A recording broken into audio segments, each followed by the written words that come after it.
So, hi guys, mag-unbox tayo ng NutriBullet para healthy living ba. Pagkatapos mag-inom, pa-juice naman tayo. So, ito regalo ko pa sa asawa ko din.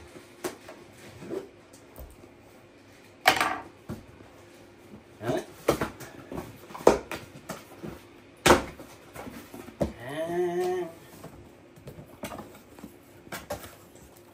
So, ito yung mga user manual, yung mga recipe guide. O, di ba? Pag bibili ka, may recipe ka na, hindi mo na magsasakit pa yung ulo mo. So, ilalagay natin dito sa baba. First bunot.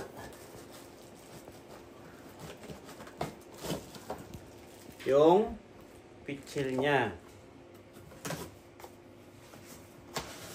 Pangalawang bunot, takip. Yan.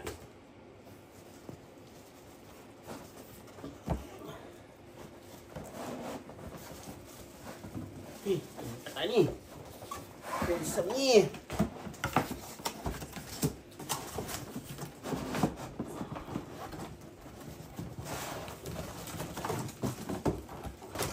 Sensya guys.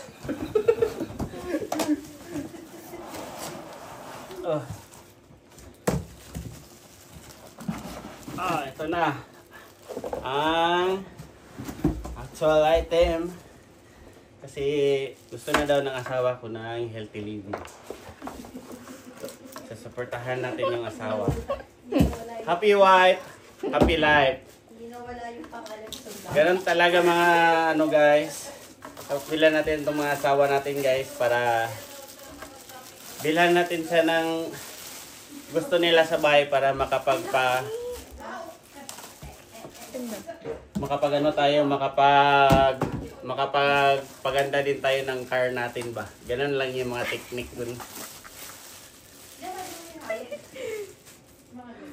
Yan. So, yung nakita namin sa store kanina, parang nakaganito siya. Paano ba yun? Ito yung ganun. Actual store. Nakaganito siya. Tapos yung takip. Parang water dispenser na yun. Yan. Yan. Tapos, paano ba to? Paano gamit nito? Kasi magbuba ni. Basta sa laon na siya. Anak na siya. Sa laon, oh. So, mano siya? NutriBullet Juicer. Simple, strong, compact. Sana naman, NutriBullet, libre 1 year. That's all guys. Para sa asawa natin para makapag-load tayo sa sasakyan natin. Peace ya.